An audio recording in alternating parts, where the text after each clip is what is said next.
সংকট থেকে উত্তরণের পথ অন্তর্বর্তী সরকারকে খুঁজতে হবে বলেন মির্জা ফখরুল। ঐক্যবদ্ধভাবে সব ষড়যন্ত্র মোকাবেলা করার আহ্বান।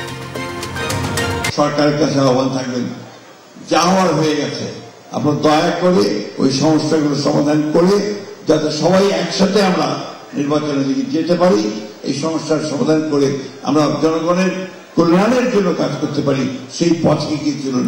সংস্কার প্রস্তাব না মানলে দায়িত্বহীনতার পরিচয় দেবে বিএনপি, বললেন তাহির। জুলাই সনদ বাস্তবায়নে নভেম্বরে গণভোট চাইলেন পরোয়ার। ডিসেম্বরের প্রথম ভাগে জাতীয় নির্বাচনের তফসিল জানালেন নির্বাচন কমিশনার আনোয়ারুল। পিআর পদ্ধতি সম্পূর্ণ রাজনৈতিক সিদ্ধান্ত। এনসিপি এবি পার্টি গণ অধিকারের সঙ্গে জোট করতে যাচ্ছে গণতন্ত্র মঞ্চ। তৃতীয় শক্তি হিসেবে শক্তিশালী অবস্থান তৈরি করাই মূল লক্ষ্য। রাষ্ট্রদ্রোহ মামলায় শেখ হাসিনা সহ 261 আসামি পলাতক। পত্রিকায় বিজ্ঞপ্তি, 1 বছরে আওয়ামী লীগের 3000 নেতাকর্মী গ্রেফতার। 10 বছরের প্রতিরক্ষা চুক্তি সই করল যুক্তরাষ্ট্র ভারত। আঞ্চলিক স্থিতিশীলতা ও প্রতিরক্ষায় ভূমিকা রাখার আশ্বাস, সম্পর্ক পেল নতুন মাত্রা। This is India. Fielder settles, fielder takes the catch. Gudakesh Moti. এবং হোয়াইট ওয়াশের লজ্জা এড়াতে ওয়েস্ট ইন্ডিজের বিপক্ষে লড়ছে বাংলাদেশ। স্ট্রাইকার একাদশে একাধিক পরিবর্তন, তানজিদের 50। আমন্ত্রণ সংবাদ সন্ধ্যায়, দেখছেন শিরোনামগুলো, সঙ্গে আছি আমি ডানা ইসলাম। এবারে বিস্তারিত। অন্তর্বর্তী সরকার এবং ঐক্যমত্য কমিশন যে সংকট সৃষ্টি করেছে তা দ্রুত সমাধান করার আহ্বান জানিয়েছেন বিএনপির মহাসচিব মির্জা ফখরুল ইসলাম আলমগীর। শুক্রবার বিকেলে গণসংহতি আন্দোলনের 5ম সম্মেলনে উপস্থিত হয়ে তিনি এসব কথা বলেন। এ সময় বিভিন্ন রাজনৈতিক দলের নেতারা জানান, জাতীয় ঐক্যমত্য কমিশন সবাইকে প্রতারিত করেছে। ইউসুফ ভুঁইয়ার রিপোর্ট।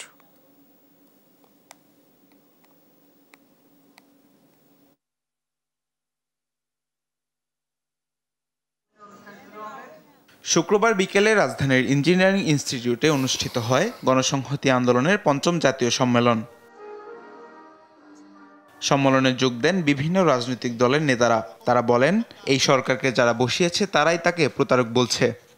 আর ডক্টর ইউনূস ফ্রান্স থেকে উড়ে এসে ক্ষমতা নেবার পরে বা দায়িত্ব নেবার পরে যখন বললেন এরাই আমার নিয়োগকর্তা, সেই নিয়োগকর্তারা পর্যন্ত বলেছে ওরা আমাদের সাথে প্রতারণা করেছে। বিরোধ সৃষ্টি করে আগামী দিনে এই রাজনৈতিক উত্তরণ আমরা ঘটাতে পারবো না।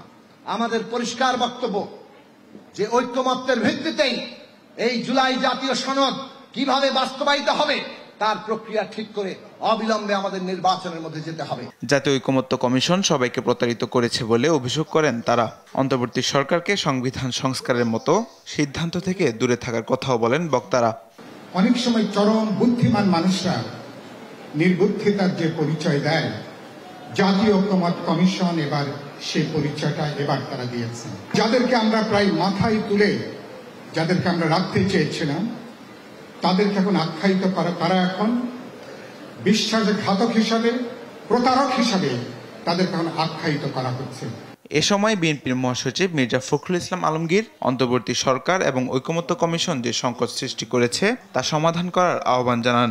আজকে যে সংকট তৈরি করেছে এই অন্তর্বর্তীকালীন সরকার, ঐক্যমত্য কমিশন, আমি বিশ্বাস করি যে এই সংকট কেটে যাবে। সমস্ত যে চক্রান্ত, সমস্ত যে আপনার ষড়যন্ত্র আমাদের বিরুদ্ধে হচ্ছে তাকে পরাজিত করতে হবে।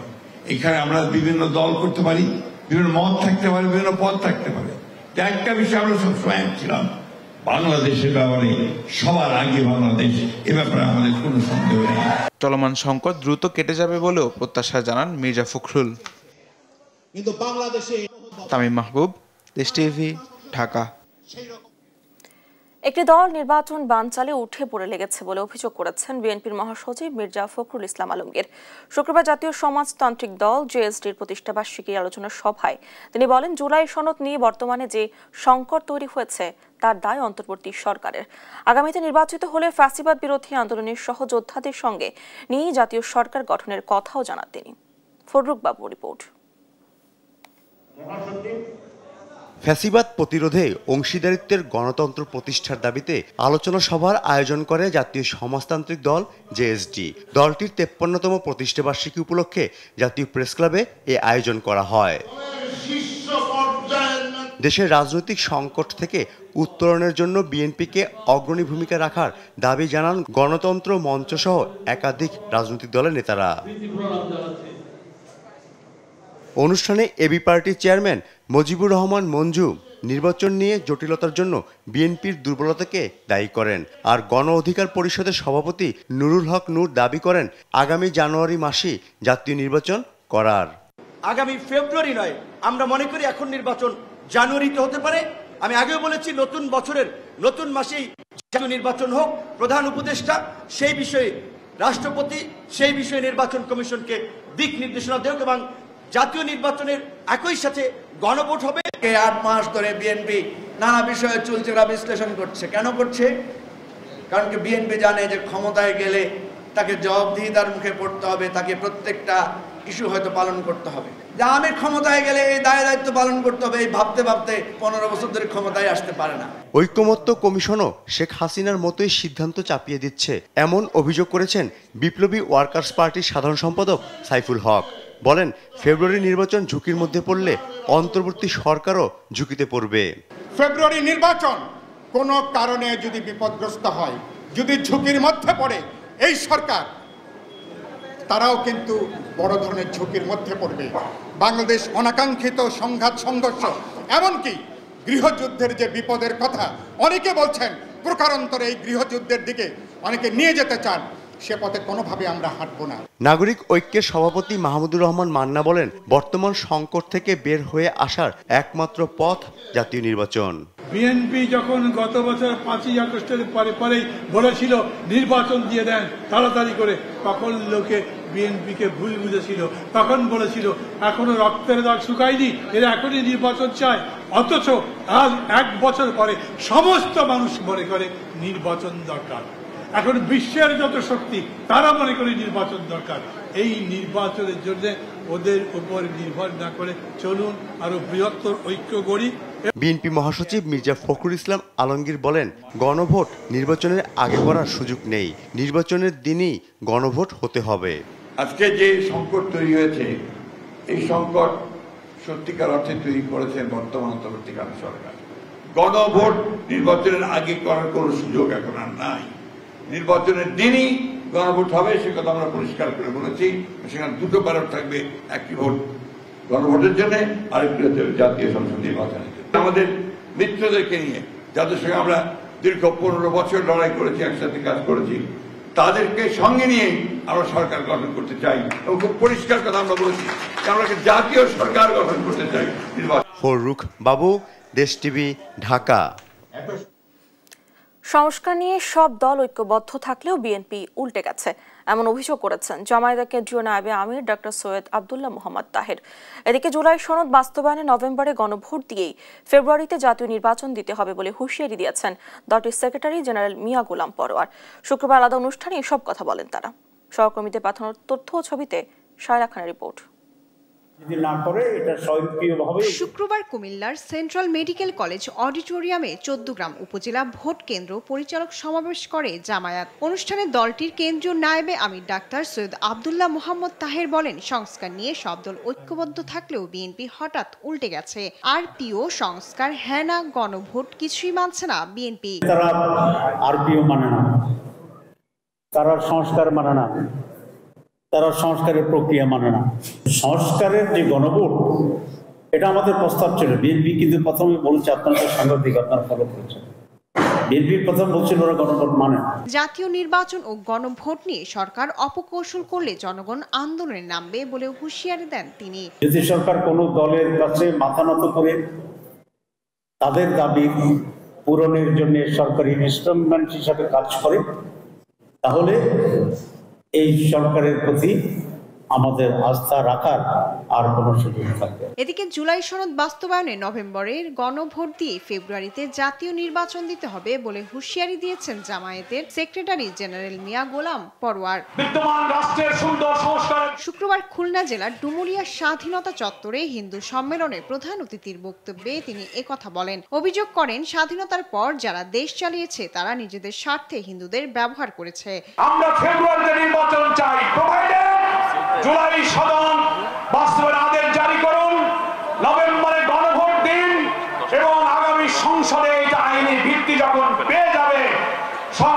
সংস্কার তখন কাজে লাগবে, তখনই আমাদের নতুন বাংলাদেশের স্বপ্ন পূরণ হবে। অনুষ্ঠান শেষে বের হওয়া গণমিছিল ডুমুরিয়া সদরের বিভিন্ন সড়ক ঘুরে শেষ হয়।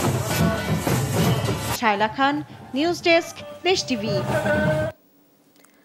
আগামী জাতীয় সংসদ নির্বাচনের আগে গণভোটের পক্ষে সরাসরি আদেশ জারির দাবি জানিয়েছেন জাতীয় নাগরিক পার্টির দক্ষিণাঞ্চলের মুখ্য সংগঠক হাসনাত আব্দুল্লাহ। প্রতীক বরাদ্দ নিয়ে নির্বাচন কমিশনকে স্পষ্ট নীতিমালা প্রণয়নের আহ্বান জানান তিনি। প্রতিনিধিদের তথ্য ছবিতে আরও জানাচ্ছেন মোহাম্মদ শরীফ হোসাইন।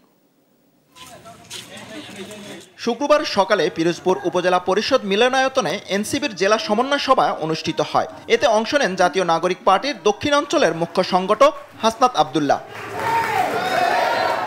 তিনি বলেন, সংস্কারের বিপক্ষে যারা অবস্থান নেবে তাদের সঙ্গে জাতীয় নাগরিক পার্টির দূরত্ব তৈরি হবে। এছাড়া এনসিপির কোনো জোটে যাবে কিনা এটা সময় নির্ধারণ করবে। সংস্কারের পক্ষে যারা থাকবে তাদের সাথে আমাদের এনসিপির একটা হৃদ্যতাপূর্ণ সম্পর্ক থাকবে, আর সংস্কারের বিপক্ষে যারা অবস্থান নেবে এনসিপির সাথে তাদের দূরত্ব তৈরি হবে। গণতান্ত্রিক উত্তরণের জন্য অবশ্যই নির্বাচন প্রয়োজন, তবে এর আগে গণভোটের পক্ষে প্রধান উপদেষ্টাকে সরাসরি আদেশ জারি করার দাবি জানান এনসিপির এই নেতা। গণতান্ত্রিক উত্তরণের জন্য আমাদের অবশ্যই নির্বাচন অবশ্যই হতে হবে, এবং এই আদেশটি আমাদের এই গণ অভ্যুত্থানের মধ্য দিয়ে যিনি প্রধান উপদেষ্টা হয়েছেন ডক্টর মোহাম্মদ ইউনূসকে সে আদেশটি জারি করতে হবে। এদিকে ঝালকাঠিতে প্রতীক বরাদ্দ নিয়ে নির্বাচন কমিশনের সমালোচনা করে এনসিপির নেতা বলেন, কোনো নীতিমালা না থাকায় রাষ্ট্রীয় এই সংস্থাটি যে কোনো প্রতীক তালিকায় অন্তর্ভুক্ত করছে। যে নির্বাচন কমিশন কি ধরনের এক ধরনের ব্যক্তি ইচ্ছা সর্বস্ব সিদ্ধান্ত নেয়, যেমন মার্কা দেওয়ার ক্ষেত্রে আপনারা দেখেছেন, মার্কা দেওয়ার ক্ষেত্রে তারা আপনার কোনো নীতিমালা নেই, কোন মার্কাটা অন্তর্ভুক্ত করবে সেটারও নীতিমালা নেই, কোনটাকে দিবে সেটারও নীতিমালা নেই, কেন আলুমুলা ঢুকাইছে সেটারও নীতিমালা নেই, কেন আবার সাতটাপল্লির আবার লিপিবদ্ধ করছে সেটারও নীতিমালা নেই। অর্থাৎ তাদের যেভাবে ইচ্ছা সেভাবে করছে। তালিকায় প্রতীক অন্তর্ভুক্ত ও বরাদ্দের বিষয় নির্বাচন কমিশনকে স্পষ্ট নীতিমালা প্রণয়নের আহ্বান জানান হাসনাত আব্দুল্লাহ। আওয়ামী লীগের কর্মী হিসেবে সুবিধা নিয়েছে। মোহাম্মদ শরীফ হোসাইন, নিউজ ডেস্ক, দেশ টিভি। গণভোট নির্বাচনের আগে হবে নাকি পরে হবে বিষয়টি এখন নির্বাচন কমিশনের নজরে আসেনি বলে জানিয়েছেন নির্বাচন কমিশনার মোহাম্মদ আনোয়ারুল ইসলাম সরকার। শুক্রবার দুপুরে পটুয়াখালী সার্কিট হাউস অডিটোরিয়ামে সাংবাদিকদের তিনি কথা বলেন। কমিশনার বলেন, জাতীয় নির্বাচন আগামী ফেব্রুয়ারিতেই হবে। নির্বাচন তফসিল ঘোষণা হবে ডিসেম্বরের প্রথম ভাগে। পিআর পদ্ধতিতে নির্বাচন হবে কিনা বিষয়টি সম্পূর্ণ রাজনৈতিক দলগুলোর। নির্বাচন অনুষ্ঠিত হবে রমজান মাসের পূর্বে, সেই অনুযায়ী আমাদের নির্বাচনের যে তফসিল সেটি ডিসেম্বরের প্রথম ভাগে ইনশাল্লাহ আমরা ঘোষণা করব। পিআরের বিষয়ে আমি মন্তব্য করব না, কারণ এটি সম্পূর্ণ রাজনৈতিক বিষয়। রাজনৈতিক সিদ্ধান্ত কি আসে সেটি অপেক্ষায় আছে। গণভোট ইস্যুতে প্রধান উপদেষ্টা ডক্টর মোহাম্মদ ইউনূস চূড়ান্ত সিদ্ধান্ত নেবেন। তবে যে সিদ্ধান্তই নেওয়া হোক না কেন জাতীয় নির্বাচন 15 ফেব্রুয়ারির আগেই হবে বলে মন্তব্য করেছেন প্রধান উপদেষ্টার প্রেস সচিব শফিকুল আলম। শুক্রবার দুপুরে নোয়াখালী বিজ্ঞান ও প্রযুক্তি বিশ্ববিদ্যালয় জুলাই কন্যা ফাউন্ডেশন আয়োজিত অনুষ্ঠানে তিনি এসব কথা বলেন। প্রেস সচিব বলেন, কোনো শক্তির নির্বাচনী পেছানোর সুযোগ নেই। পলিটিক্যাল পার্টি থাকলে মতবিরোধ থাকবে, আমি এক কথা বলবো, আরেকজন আরেক কথা বলবেন। প্রধান উপদেষ্টা ওনারা এটার ব্যাপারে ডিসিশন নেবেন। বাট যে কোনো ডিসিশনই হোক না কেন, ইলেকশন 15 ফেব্রুয়ারির আগে, ফেব্রুয়ারি প্রথমার্ধে হবে। রাজনৈতিক কোয়ালিশন করতে যাচ্ছে গণতন্ত্র মঞ্চের 6 দল সহ জাতীয় নাগরিক পার্টি, এবি পার্টি ও গণ অধিকার পরিষদ। জুলাই অভ্যুত্থানের লক্ষ্য বাস্তবায়নে বিএনপি জামায়াতের বাইরে তৃতীয় শক্তি হিসেবে শক্তিশালী অবস্থান তৈরি করতে চায় দলগুলো। এরই মধ্যে এক মঞ্চে কর্মসূচিও দিয়েছে দলগুলো। তবে বিএনপির সঙ্গে আসন সমঝোতা হলেও আলাদাভাবে কর্মসূচিতে যেতে চায় না গণতন্ত্র মঞ্চ। হাসান আল মাহমুদের রিপোর্ট। ত্রয়োদশ জাতীয় নির্বাচন যতই ঘনিয়ে আসছে, স্পষ্ট হচ্ছে রাজনৈতিক দলগুলোর বিভাজন আর জোটের মেরুকরণের বিষয়টি। জামাতের নেতৃত্বে ইসলামপন্থী দলগুলোর জোট অনেকটাই স্পষ্ট। মাঠের রাজনৈতিক কর্মসূচিও পালন করছে দলগুলো।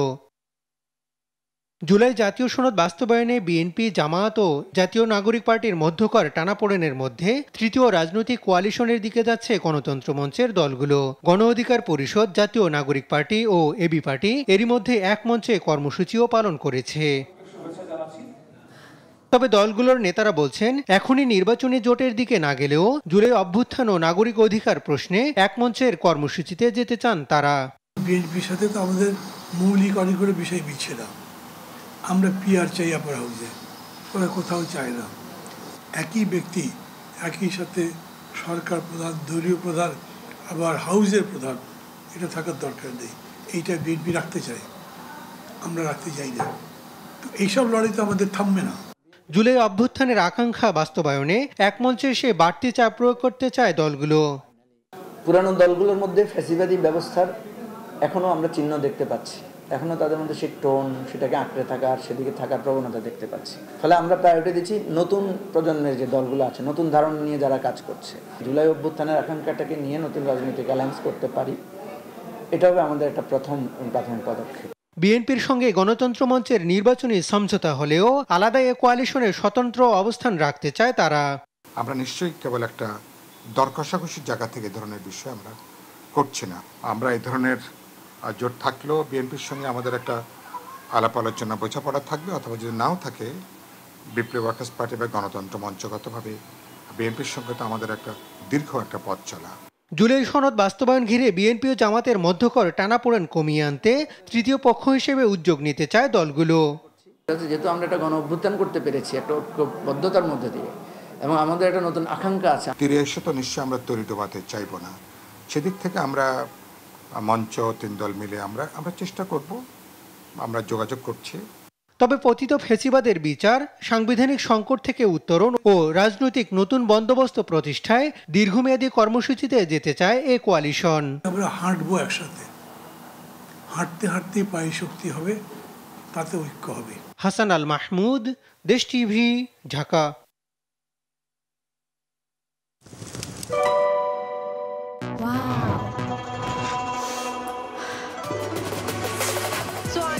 Thailand. Time for Thailand. Time for Tom Yum. Introducing Doodles. Tom Yum Shrimp Noodles. Doodles খান নাই তো noodles খান নাই। পুলিশের অপরাধ তদন্ত বিভাগ সিআইডি আদালতের নির্দেশে জয় বাংলা ব্রিগেড সম্পর্কিত রাষ্ট্রদ্রোহ মামলার প্রধান আসামি সাবেক প্রধানমন্ত্রী শেখ হাসিনা সহ 261 জন আসামিকে পলাতক দেখিয়ে পত্রিকায় বিজ্ঞপ্তি প্রকাশ করেছে। শুক্রবার সিআইডি বিশেষ পুলিশ সুপার জসিম উদ্দিন খানের সই করা এক বিজ্ঞপ্তিতে এই তথ্য জানানো হয়। এতে বলা হয়, ঢাকা মেট্রোপলিটন ম্যাজিস্ট্রেট আদালত রাষ্ট্রদ্রোহ মামলায় প্রধান আসামি সাবেক প্রধানমন্ত্রী শেখ হাসিনা সহ 261 জন আসামিকে পলাতক দেখিয়ে দুটি জাতীয় দৈনিক পত্রিকায় বিজ্ঞপ্তি প্রকাশের জন্য আদেশ দেন। শুক্রবার ডেইলি স্টার ও আমার দেশ পত্রিকায় বিজ্ঞাপন প্রকাশ করে সিআইডি। সাবেক প্রধানমন্ত্রী শেখ হাসিনার দফতরের সাবেক পিয়ন জাহাঙ্গীর আলমের বিরুদ্ধে 100 কোটি টাকার অর্থ পাচারের অভিযোগ মামলা করেছে পুলিশের অপরাধ তদন্ত বিভাগ সিআইডি। সিআইডি জানায়, প্রাথমিক অনুসন্ধানে উল্লেখযোগ্য প্রমাণ পাওয়ায় মামলাটি দায়ের করা হয়। জাহাঙ্গীর 2010 সালে স্কাই রি অ্যারেঞ্জ লিমিটেড নামে কোম্পানি গঠন করে সন্দেহজনক ব্যাংক লেনদেন চালান। অনুসন্ধানে দেখা যায় 2010 থেকে 2024 সালের মধ্যে তার প্রতিষ্ঠানের অ্যাকাউন্টে 565 কোটিরও বেশি টাকা লেনদেন হয়, যার উৎস অজানা। স্ত্রী কামরুন নাহার ও ভাই মনির হোসেনের সহায়তায় প্রায় 100 কোটি টাকা বিদেশে পাচারের প্রমাণ মিলেছে। রাজধানীতে ঝটিকা মিছিল থেকে আওয়ামী লীগ ও অঙ্গ সংগঠনের 46 জনকে গ্রেফতার করেছে ডিএমপি। শুক্রবার রাজধানীর বিভিন্ন জায়গায় অভিযান চালিয়ে তাদের গ্রেফতার করা হয়। বিকেলে ডিএমপি মিডিয়া সেন্টারের সংবাদ সম্মেলনে তথ্য জানান ডিএমপির ডিসি তালেবুর রহমান। বলেন, জনমনে আতঙ্ক সৃষ্টি করতে এবং নিজেদের অবস্থান জানান দিতেই ঝটিকা মিছিল করে আসছে কার্যক্রম নিষিদ্ধ সংগঠনের নেতাকর্মীরা। আর্থিক সহায়তা পেয়ে ঢাকার বাহির থেকে এসে এসব ঝটিকা মিছিলে অংশ নিচ্ছে অনেকেই। এবছর ঝটিকা মিছিল থেকে প্রায় 3000 নেতাকর্মীকে গ্রেফতার করা হয়েছে। ধরা হলো ত্রিশাল উপজেলা ছাত্রলীগের সাধারণ সম্পাদক মমিনুল হাসান সোহান, সাতক্ষীরা জেলা ছাত্রলীগের সাধারণ সম্পাদক মোহাম্মদ সুমন হোসেন, কুষ্টিয়া ইসলামী বিশ্ববিদ্যালয় ছাত্রলীগের সাংগঠনিক সম্পাদক মেজবাউল ইসলাম, বগুড়া জেলা ছাত্রলীগের সাংগঠনিক সম্পাদক মোহাম্মদ বজলুর রহমান বাঁধন। এটা মূলত তাদের যে অবস্থানটা সেটা জানান দেওয়া এবং ঢাকা মহানগরীকে জনমনে আতঙ্ক সৃষ্টি করার একটা অপচেষ্টা। পুলিশের উপমহাপরিদর্শক এহসান উল্লাহকে কর্মস্থল রাজশাহীর সারদায় বাংলাদেশ পুলিশ একাডেমিতে পাওয়া যাচ্ছে না। বুধবার সকাল থেকে তাকে পাওয়া যাচ্ছে না। সারদা পুলিশ একাডেমির অধ্যক্ষ অতিরিক্ত মহাপরিদর্শক তৌফিক মাহমুদ চৌধুরী জানান, মানবতা বিরোধী অপরাধের একটি মামলায় আন্তর্জাতিক অপরাধ ট্রাইব্যুনালে একটি প্রতিনিধি দল রাজশাহী জেলা পুলিশের সহায়তায় বৃহস্পতিবার সকালে সারদা পুলিশ একাডেমিতে কর্মরত ডিআইজি এহসান উল্লাহকে আটক করতে যায়। এক পর্যায়ে পুলিশ কর্মকর্তা এহসান উল্লাহ বিষয়টি জানতে পেরে সেখান থেকে সটকে পড়েন। প্রতি বছরের মতো এবারও যথাযোগ্য মর্যাদায় শনিবার দেশব্যাপী উদযাপিত হবে ৫৪তম জাতীয় সমবায় দিবস। এ উপলক্ষে দেয়া বাণীতে সব সমবায়ী ও দেশবাসীকে আন্তরিক শুভেচ্ছা অভিনন্দন জানিয়েছেন অন্তর্বর্তী সরকারের প্রধান উপদেষ্টা অধ্যাপক ডক্টর মোহাম্মদ ইউনূস। শুক্রবার দেয়া বাণীতে তিনি বলেন, দেশ ও জনগণের উন্নয়নে গৃহীত যে কোনো কার্যক্রম সফলভাবে বাস্তবায়নে সামাজিক সম্পৃক্ততা নিশ্চিত অপরিহার্য, যা সমবায়ের অমিত সম্ভাবনাকে কাজে লাগিয়ে অনায়াসে করা যায়। ডক্টর মোহাম্মদ ইউনূস বলেন, দেশের সুবিধাবঞ্চিত মানুষের জীবনমান উন্নয়ন, দক্ষ জনশক্তি তৈরি ও অর্থনৈতিক উন্নয়ন ত্বরান্বিত করতে সমবায় আন্দোলনের বিকল্প নেই। অটিস্টিক ও প্রতিবন্ধী বিদ্যালয়গুলোকে স্বীকৃতি ও এমপিওভুক্ত করা সহ ৫ দফা দাবিতে অবস্থান কর্মসূচি পালন করছেন এসব বিদ্যালয়ের শিক্ষকরা। শুক্রবার সকাল থেকে বাংলাদেশ প্রতিবন্ধী বিদ্যালয় সমন্বয় পরিষদের ব্যানারে জাতীয় প্রেস ক্লাবের সামনে অবস্থান নেন তারা। শিক্ষকরা বলেন, ২০১৯ সালে সমাজ কল্যাণ মন্ত্রণালয়ের প্রতিবন্ধী বিদ্যালয়গুলোর এমপিওভুক্তর জন্য প্রজ্ঞাপন জারি করলেও এখনও তালিকায় যুক্ত হয়নি প্রতিষ্ঠানগুলো। কার্যকর পদক্ষেপ না নেওয়ায় কর্মসূচিতে নামতে বাধ্য হয়েছেন তারা। আমাদের মাননীয় সমাজ কল্যাণ উপদেষ্টা উনি বলেছিলেন যে সর্বোচ্চ ১৫ দিনের মধ্যেই উনি বিদ্যালয়গুলো পর্যায়ক্রমে স্বীকৃতি এবং এমপিওর আওতায় আনবেন, কিন্তু দুর্ভাগ্য আমাদের ৩ মাস হয়ে গেল এখনও পর্যন্ত বিদ্যালয়গুলোর কোনো ডিসিশন আসেনি। তাই আমরা বাধ্য হয়ে আজকে রাজপথে ২৩তম আন্দোলনের ৬ষ্ঠ দিন অতিবাহিত করছি। নোয়াখালীকে বিভাগ করার দাবিতে রাজধানীর শাহবাগে বিক্ষোভ করছে নোয়াখালীকে বিভাগ চাই আন্দোলনের নেতাকর্মীরা। শুক্রবার বিকেলে বিভিন্ন সংগঠনের ব্যানারে শাহবাগে অবস্থান নিয়ে বিক্ষোভ করেন তারা। পরে পুলিশের অনুরোধে শাহবাগ থেকে সরে ঢাকা বিশ্ববিদ্যালয়ের রাজু ভাস্কর্য প্রাঙ্গণে অবস্থান নেয়। এ সময় তারা জানান, দাবি মানা না হলে আগামী রোববার থেকে কঠোর আন্দোলনে যাবেন। গণশুনানির পরেও নোয়াখালীকে বিভাগ না করায় ক্ষোভ প্রকাশ করেন আন্দোলনকারীরা। আমরা গণ আন্দোলনে ডাক দিব পুরা লক্ষ্মীপুর, নোয়াখালী, ফেনী, আমাদের ঢাকা, লন্ডন, ইটালি থেকে আপনি দেখবেন রেমিটেন্স যোদ্ধা, আমাদের প্রবাসী রেমিটেন্স যোদ্ধা। আমরা যদি আমাদের আজকের দাবি যদি না মানা হয় তাহলে আমরা রেমিটেন্স দেওয়া বন্ধ করে দিব, আমাদের নোয়াখালী সমস্ত যাতায়াত বন্ধ করে দিব। আমরা কেন গণশুনানি থেকে উপেক্ষিত হলো ৩১ তারিখ ঐক্যমত্য কমিশনের যে সময়টা সেটাও চলে গেল। আমরা পরবর্তীতে আরও বড় ধরনের একটা কর্মসূচি দেব। আমাদের আগামী রোববারের সংবাদ সম্মেলনের পরে আমরা ওখানে একটা ডাই একটা কর্মসূচি আসছে। আমরা কাফন মিছিল নিয়ে শান্তি শৃঙ্খলাকে বজায় রেখে আমরা ডক্টর ইউনূস স্যারের আমরা যমুনার সামনে আমরা যাব। চট্টগ্রাম নগরের দামপাড়ায় পুলিশ সদস্যদের একটি বাস নিয়ন্ত্রণ হারিয়ে আহত হয়েছে ২০ নারী পুলিশ সদস্য। শুক্রবার বিকেলে দামপাড়ায় পুলিশ হেডকোয়ার্টার এলাকায় এই দুর্ঘটনা ঘটে। উপপুলিশ কমিশনার মোহাম্মদ ফয়সাল আহমেদ জানান, দামপাড়া পুলিশ লাইসেন্স থেকে বাংলাদেশ ও ওয়েস্ট ইন্ডিজের মধ্যকার ক্রিকেট ম্যাচে দায়িত্ব পালনের জন্য স্টেডিয়ামে যাওয়ার পথে পুলিশ সদস্যবাহী বাসটি নিয়ন্ত্রণ হারায়। এতে নারী সদস্যরা আহত হন। তাদের কয়েকজনকে পুলিশ লাইন্স হাসপাতাল এবং বাকিদের চট্টগ্রাম মেডিকেল কলেজ হাসপাতালে চিকিৎসা দেওয়া হচ্ছে।